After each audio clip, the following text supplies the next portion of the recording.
नाज़रीन, दो बड़ी इंपॉर्टेंट खबरें हैं जो डिस्कस करनी है। शहबाज शरीफ साहब जो हैं उन्होंने शुमाली वजीरिस्तान का दौरा किया है। इमरान खान साहब बार बार को इसरार करते रहे कि यही जनरल फैज़ जो हैं वो किसी सूरत उनको नहीं जाना चाहिए। जनरल फैज़ जिनके लिए इमरान खान साहब ने सब कुछ किया, वो एक दूसरे प्राइम मिनिस्टर को शहबाज शरीफ साहब को जो है वो ब्रीफिंग दे रहे हैं। तोशा खाना के हवाले से जो है एक बड़ी इंपॉर्टेंट डेवलपमेंट है। वो कौन कौन से गिफ्ट्स हैं जो एक्चुअली दिए गए हैं वजीर आज़म पाकिस्तान को और उनकी अहलिया को, उसकी तफसीलात जो हैं वो सामने आई हैं।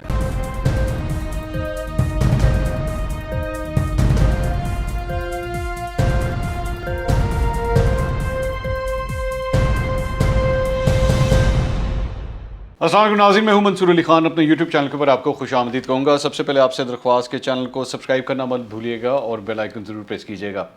नाज़रीन, दो बड़ी इंपॉर्टेंट खबरें हैं जो डिस्कस करनी है और मेरा ख्याल में ये बड़ी इंपॉर्टेंट डेवलपमेंट है और आने वाले दिनों के अंदर जो है उसके ऊपर, सियासत के ऊपर जो है उसके बड़े गहरे असरात हो सकते हैं।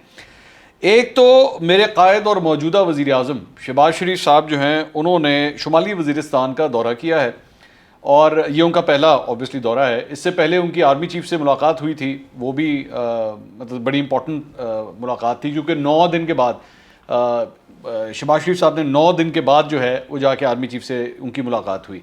आर्मी चीफ पहले आपको याद है कि हलफ बर्दारी की तकरीब के अंदर भी मौजूद नहीं थे, तो उसके ऊपर भी बड़ी चहमगोइयाँ हुई थी। बिला आखिर वो जब काबीना आ गई तो फिर काबीना आने के बाद उनकी मुलाकात हुई। अच्छा, आज उसके बाद शुमाली वजीरिस्तान का जब उन्होंने दौरा किया तो मीरान शाह वहाँ पे वो पहुँचे, तो सबसे पहले उन्होंने यादगार शोदा के ऊपर जो है वो फूल चढ़ाए। उनके साथ वज़ीर दिफा ख्वाजा आसिफ भी थे और इसके साथ साथ वज़ीर दाखिला राना सनाउल्लाह भी थे, इसके साथ साथ आर्मी चीफ भी थे, DGI-SPR जनरल बाबर इफ्तिखार भी थे। लेकिन जो सबसे इम्पॉर्टेंट बात है मेरी नज़र में, जो सबसे इम्पॉर्टेंट बात है वो इस मौके के ऊपर वहाँ पे मौजूदा कोर कमांडर पेशावर और साबिक DGI-SI जनरल फैज़ भी वहाँ पे मौजूद थे और जनरल फैज़ ने एक्चुअली इस सारे मामले के ऊपर जो है जो भी वहाँ की डेवलपमेंट्स हो रही हैं उसके ऊपर उन्होंने ब्रीफिंग दी। अब बज़ाहिर ये एक नॉर्मल सा इवेंट है, बज़ाहिर ये इसमें कोई बड़ी बात नहीं है। ऐसा होता है, वो मतलब प्राइम मिनिस्टर्स जाते हैं और किसी भी इलाके में जाके जो है उनको इस तरह वहाँ पे सिक्योरिटी फोर्सेस की जानिब से, या अगर वो किसी अर्बन एरिया के अंदर जा रहे हैं तो वहाँ का जो लोकल पुलिस है वो इस सिलसिले में उनको ब्रीफिंग देती है, मतलब IGs देते हैं, DPOs वगैरह देते हैं, ये सिलसिला होता है। लेकिन ये जो विजुअल्स हैं ये बहुत इंपॉर्टेंट है। ये क्यों इंपॉर्टेंट है? क्योंकि इसके हमारे पूरे पॉलिटिकल लैंडस्केप के ऊपर जो है ना इसका एक बहुत बड़ा फुटप्रिंट है। और हम जानते हैं कि पिछले तकरीबन अक्टूबर से लेकर अब तक जो कुछ भी हुआ है उसमें ये 3 शख्सियात जो इस फुटेज के अंदर आपको नज़र आ रही हैं, और वो तीनों शख्सियात यानी कि शहबाज शरीफ, जनरल कमर जावेद बाजवा और जनरल फैज़, इन तीनों का जो है वो इस पिछले 6 महीने के अंदर जो भी सियासी चेस गेम हुई है यहाँ पे, इन तीनों का एक बड़ा इंपॉर्टेंट रोल है सारे मामले के अंदर। इमरान खान साहब बार बार जो है वो इसरार करते रहे कि यही जनरल फैज़ जो हैं वो किसी सूरत उनको नहीं जाना चाहिए, बहुत अर्ली है। फिर उन्होंने यहाँ तक कहा कि मैं तो यहाँ तक भी बातें गई कि जी ये जो ISI है, क्योंकि ये कहा जा रहा था कि जी इनका कोर की तरफ जाना बहुत ज़रूरी है, अगर ये अगले आर्मी चीफ के लिए जो है वो क्वालिफाई करना चाहते हैं तो उनका कोर होना बहुत ज़रूरी है कि उन्होंने कोर की भी हो। तो इस मौके के ऊपर जो है वो इमरान खान साहब ने यहाँ तक कह दिया हुआ था कि जी आप इनको एक काम करें कि जो ISI है आप इसी को कोर बना दीजिए, तो इसी तरह जो है वो कोर भी हो जाएगी। मतलब इस हद तक भी जो है वो चीज़ें रिकमेंड की गई।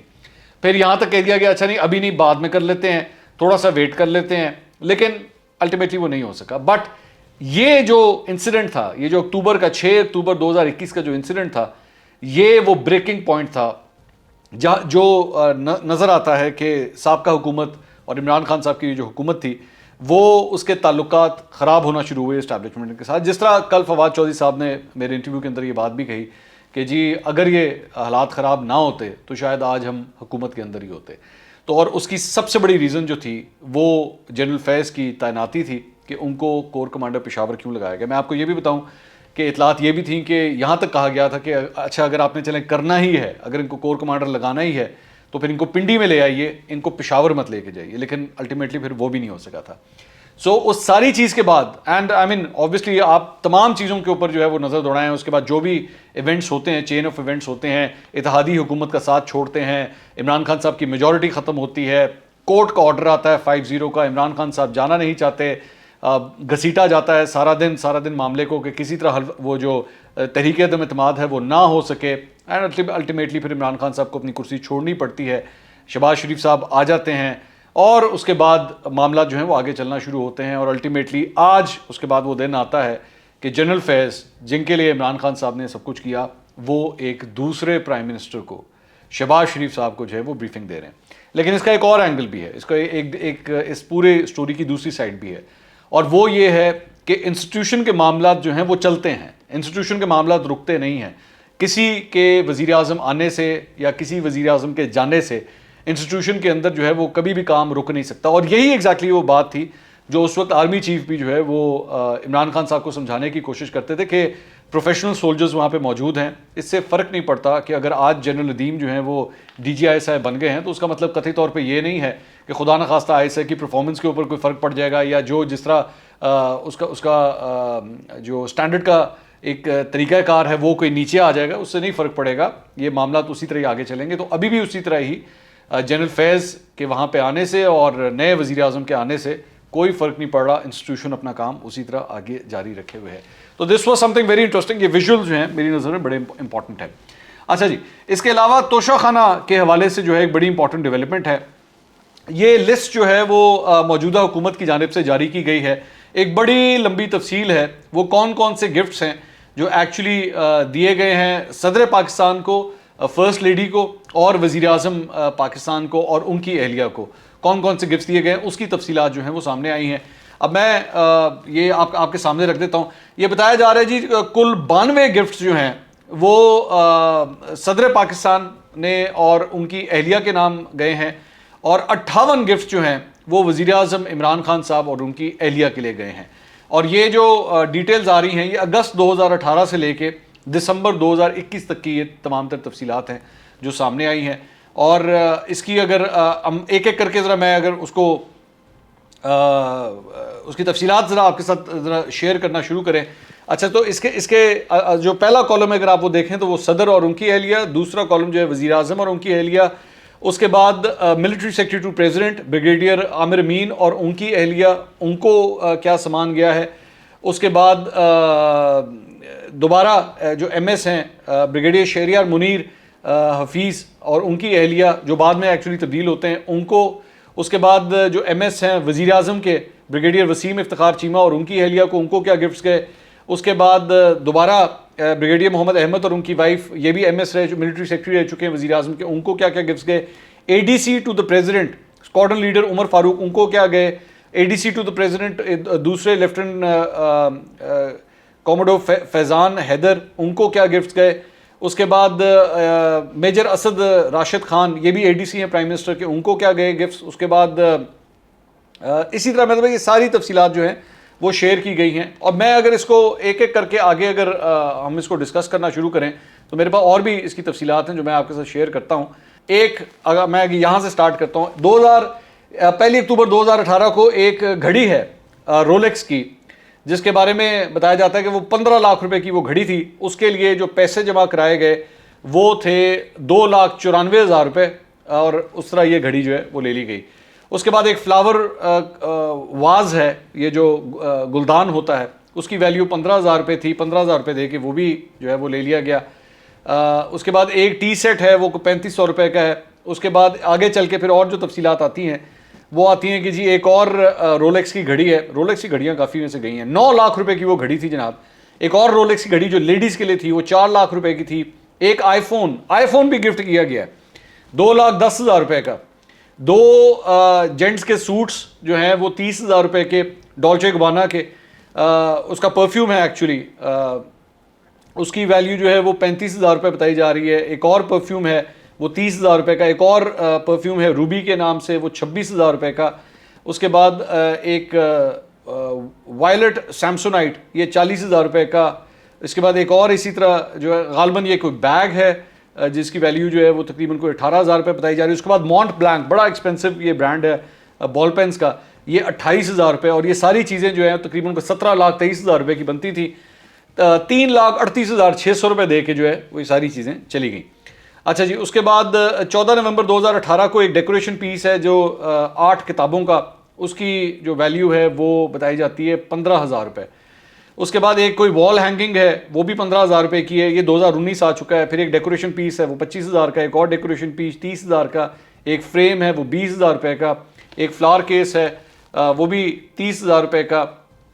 अच्छा जी, उसके अलावा और चीज़ें आ जाए जी, एक कारपेट आ गया जी वो 20,000 रुपये का।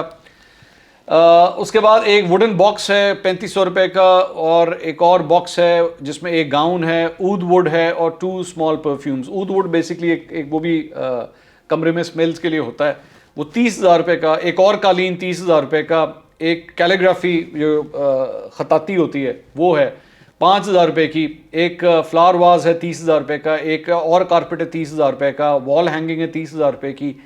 एक पेपर वॉल हैंगिंग है 5,000 रुपये की। उसके बाद एक और वो ऊद वुड है, ये बेसिकली वही है वो जो मैं आपको बता रहा हूँ, कमरे में अगर आप खुशबू के लिए 2 लाख रुपए का।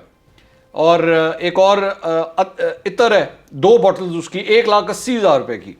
एक तस्बीह है 1,30,000 रुपये की। और ये सारी चीज़ें जो हैं वो 2,40,000 रुपये दे के जो है वो ये सारी चीज़ें ले ली गई।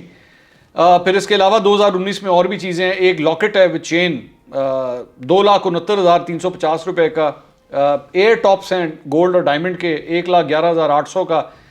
उसके बाद एक दो अंगूठियां हैं और 3 ब्रेसलेट्स भी हैं जिनकी वैल्यू तकरीबन कोई 5,44,700 रुपये बनती है। तो ये जनाब ये अब तक की सारी सूरत है, ये पूरी लिस्ट है जो मैंने आपको दिखाई है। अब इसमें जो सदर पाकिस्तान को जो सामान गया है जो उसकी वैल्यू बताई जाती है वो 45,47,175 रुपये उसकी वैल्यू थी, जो वैल्यू लगाई गई है 45 लाख रुपए। और उसके लिए जो पैसे दिए गए हैं इस 45.5 लाख रुपए के सामान के लिए वो दिए गए हैं जनाब तकरीबन 15 लाख रुपए।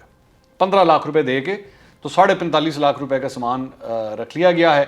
और टोटल फ्री रिटेन वैल्यू 9,05,775, तो 23,98,000 रुपये जो है वो टोटल इसके बनते हैं। इसी तरह वज़ीर आज़म को जो सामान दिया गया है वो बताया जाता है जी 14,20,42,100 रुपये का। 14,20,42,100 रुपये का।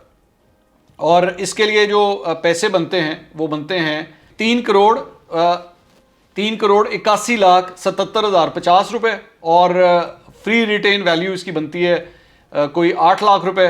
तो ये पैसे जो दिए गए हैं वो दिए गए हैं 3,89,77,250 रुपए। 14 करोड़ रुपए का जो सामान बनता है उसके लिए 3,89,00,000 रुपए जो है वो पे करके वज़ीर आज़म ने ये सारा सामान जो है वो अपने पास रखा है। ये वो चीज़ें हैं। अच्छा, इसके अलावा भी इंपॉर्टेंट बात है कि मौजूदा हुकूमत ये भी कह रही है कि चंद ऐसी चीज़ें भी हैं जो तोशाखाना में सबमिट ही नहीं हुई।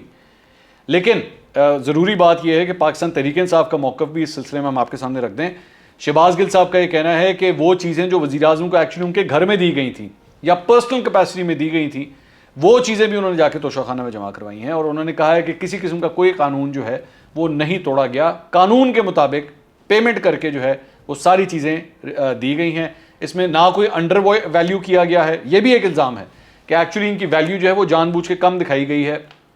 उनका ये कहना है कि जी किसी किस्म की कोई वैल्यू कम नहीं दिखाई, जो असल वैल्यू थी उसी के मुताबिक ये सारा सामान जो है वो असेस किया गया है और इमरान खान साहब ने कोई कानून नहीं तोड़ा। मैं अभी से आपको ये बता दूं कि कहानी अभी शुरू हुई है।